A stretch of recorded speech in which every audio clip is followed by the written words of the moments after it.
Revisando otras noticias del día, partidos de oposición exigieron hoy al gobierno adoptar medidas más rigurosas ante el avance del coronavirus. Para hablar del tema nos acompaña el presidente del PPD, Heraldo Muñoz. Señor Muñoz, bienvenido a Canal 24 Horas. Muy buenas tardes. ¿Qué tal? Buenas tardes, Andrés. A ver, lo principal, ¿cuáles son las medidas más rigurosas? Ustedes incluso han dicho que el gobierno ha dilatado ciertas decisiones que deberán tomarse. ¿Cuáles son a su juicio? Bueno, han habido algunas medidas que se han tomado y nosotros en general estamos de acuerdo con la dirección en que estas medidas han ido, es decir, el aislamiento social. Eso es lo fundamental. Para eso creemos que el simplemente decretar cuarentena total en 7 comunas de Santiago es muy difícil de implementar. Y en definitiva, lo que va a pasar en los próximos días probablemente es lo que debiera suceder hoy día, que es cuarentena total de toda la región metropolitana. Ahora, eso tiene que ir acompañado de otras cosas. Y decimos que hemos apoyado algunas medidas que ha implementado el gobierno, pero por otra parte nos parecen insuficientes. Una de las cosas fundamentales que falta es el testeo masivo y gratuito. Porque si queremos que se haga masivamente, como la experiencia más exitosa de Corea del Sur, que llegó a testear 18.000 personas diarias, nosotros hemos llegado a testear como 9.000 en total. Y se aspira a que estemos testeando 5.000, ojalá un poco más. Para eso entonces tiene que ser masivo y gratuito. Y tiene que atenderse a las consecuencias de decretar una cuarentena total. Las consecuencias económicas, particularmente a quienes son más vulnerables, a quienes van a tener que ir a trabajar de todas maneras, o a quienes no tienen en su casa la posibilidad de teletrabajo, o no tienen acceso a Netflix, o no pueden ordenar por delivery.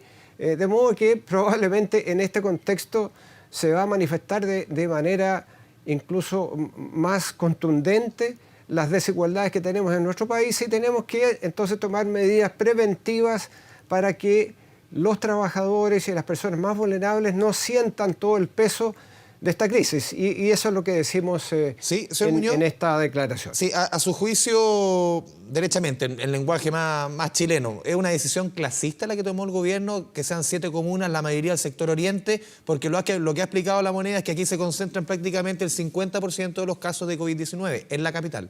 No creo que sea un propósito clasista. Es básicamente lo que acabas de decir.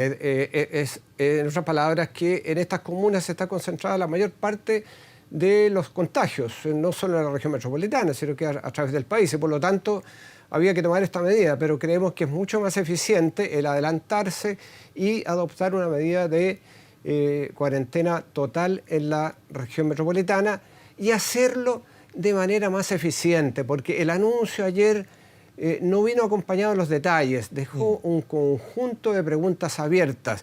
Eso es desprolijidad, porque cuando entonces se dice que hay que ir a conseguir esta clave única para conseguir el poder funcionar pese a la cuarentena. Bueno, se agolpó la gente frente a las oficinas del registro civil para conseguir esa clave única.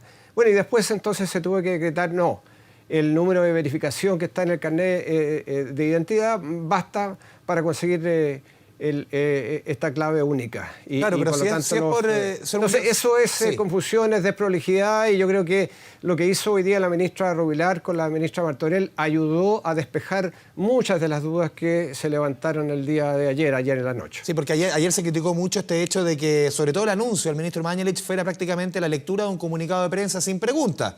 Pero si uno hace justicia también, hace varios gobiernos de todos los colores políticos que las autoridades, desde presidente, algunos ministros más importantes, han tomado la misma práctica. No es algo de ahora. La contingencia obviamente ahora hace que era lógico que debiera ser distinto, pero no es algo de ahora. Circunstancias bien distintas. Estamos ante una crisis masiva que afecta a toda la ciudadanía, particularmente en estas comunas, y si no se saben los detalles de quiénes van a estar impedidos, cuáles van a ser las exenciones que van a haber para cada una de estas situaciones, si no se dice cómo me consigo yo el salvoconducto, y eso entonces estalla.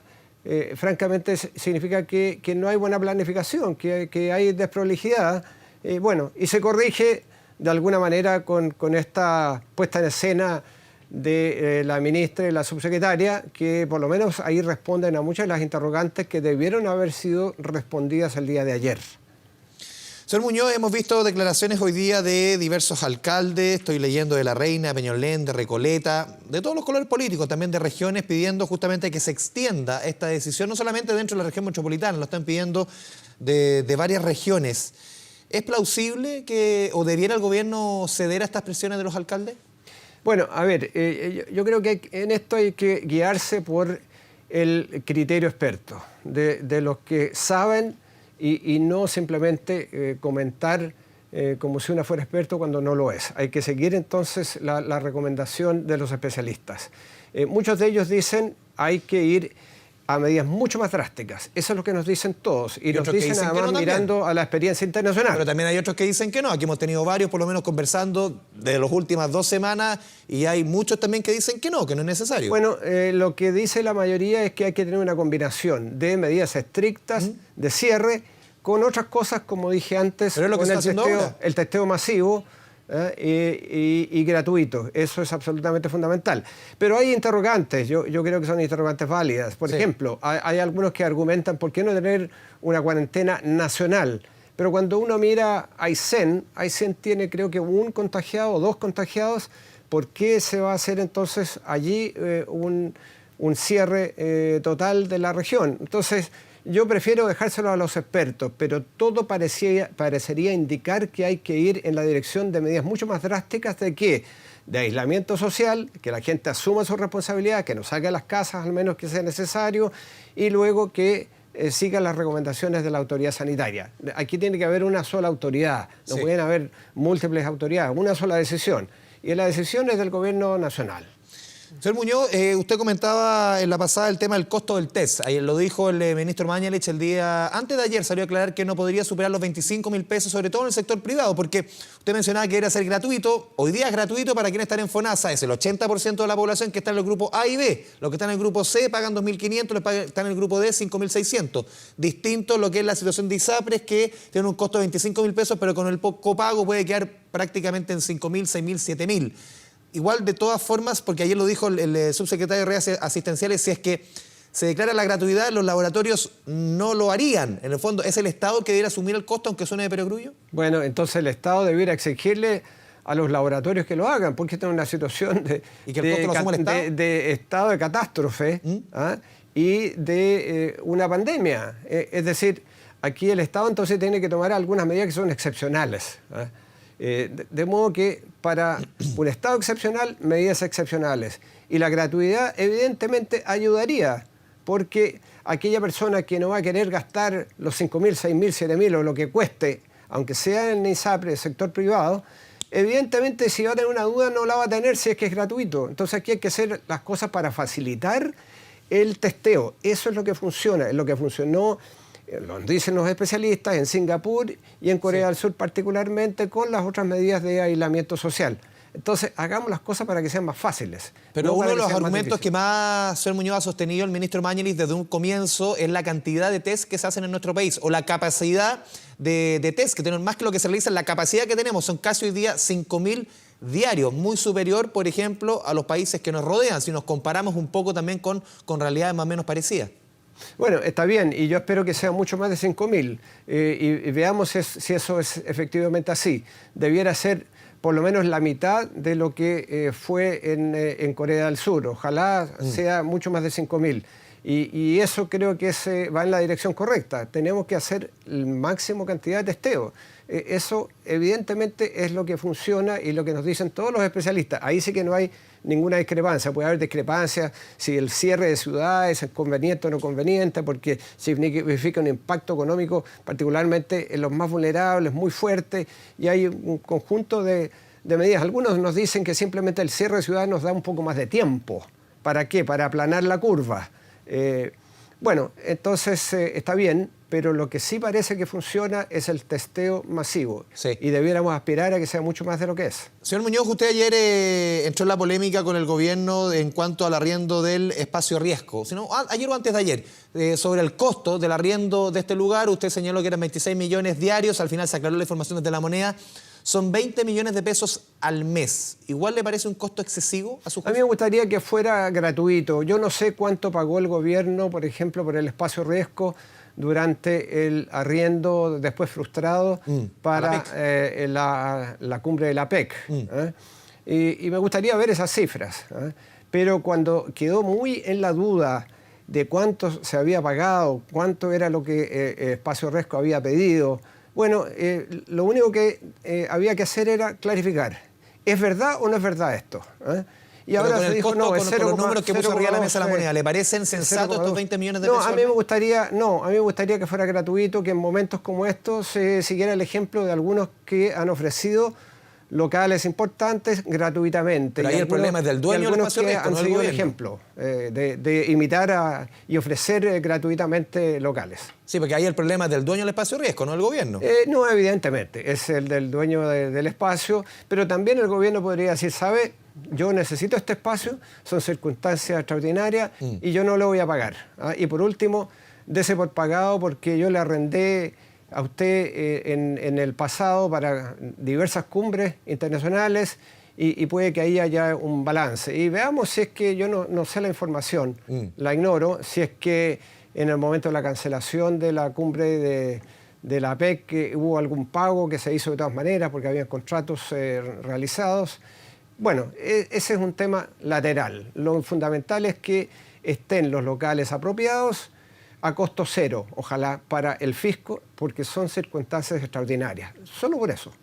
Señor Muñoz, ¿cómo usted apoya esta idea que han planteado desde la oposición, algunos partidos de la oposición, que este famoso bono COVID-19 que presentó el ministro de Hacienda hace justo una semana, cuando presentó este paquete de 12.000 millones de dólares, este bono de 50.000 pesos por cada carga familiar a todos los que reciben asignaciones familiares en nuestro país, sea más robusto, en vez de un bono, sean derechamente 3 bonos por 3 meses, o en vez de 50.000, sea 100.000 pesos? ¿A usted le parece que debiera ser más generoso este bono?